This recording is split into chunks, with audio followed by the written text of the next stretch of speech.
ফোনে যে কোনো জায়গায় চাপ দিলেই কথা বলে, কিন্তু ফোনের ডিসপ্লেতে কাজ করে না। আজ আপনি দেখিয়ে দেবো মূলত আপনি যদি এই সমস্যার সম্মুখীন হন কিভাবে এটার সমাধান করবেন। অর্থাৎ আপনার ফোনের এইটাকে বলে টকব্যাক সার্ভিস।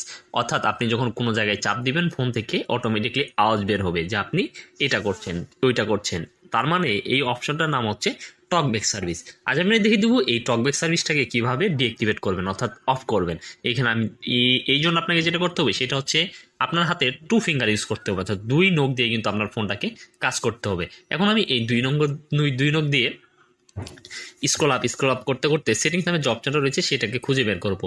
সেটিংস নাম অপশনটাকে খুঁজে পাওয়ার পর আমি সেই সেটিংসে আবার ডাবল ট্যাপ করব। এই একসঙ্গেই ডাবল ট্যাপ করার পর আমি এইখান থেকে আবার 2 ফিঙ্গার ইউজ করে স্ক্রল ডাউন করতে করতে নিচে দেখতে পারবেন আপনার যেহেতু টকব্যাকটা এনাবেল হচ্ছে এটাকে ডিজেবল করতে হবে। স্ক্রল ডাউন করতে করতে দেখতে পাচ্ছেন ইন্টেলিজেন্ট অ্যাসিস্ট্যান্স নামে যে অপশনটা রয়েছে সেটাকে আপনাকে খুঁজে বের করতে হবে। এখানে দেখতে পাচ্ছেন এই যে ইন্টেলিজেন্ট অ্যাসিস্ট্যান্স এই নামে যে অপশনটা রয়েছে সেটাতে আমি এখন ক্লিক করে দিব। এইটাতে ক্লিক করার আগেও কিন্তু আপনাকে সেম টাইমেই ডাবল ট্যাপ করতে হবে, অর্থাৎ 2 নখ বা 1 নখ দিয়ে যেটাই করেন কিন্তু সেম টাইমে ডাবল ট্যাপ করতে হবে। আমি এখানে ডাবল ট্যাপ করার পর এখান থেকে স্ক্রল ডাউন করবো নিচে দেখতে পারেন এসএসবিলিটিও ডাবল ট্যাপ করবেন। ডাবল ট্যাপ করার পর আপনার সামনে একটা পেজ চলে আসবে, এখানে দেখতে পাবেন টক ব্যাক।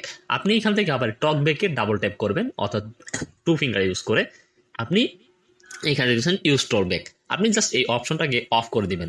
এইখানেও ডাবল ট্যাপ করবেন, এখানে স্টপে যে অপশনটা রয়েছে সেই স্টপে ডাবল ট্যাপ করে অফ করে দিবেন এবং কি আপনার হাতে থাকা ফোনের টক ব্যাক সার্ভিস কিন্তু সম্পূর্ণভাবে অফ হয়ে গেল। সো ভিডিওতে ভালোই থাকলে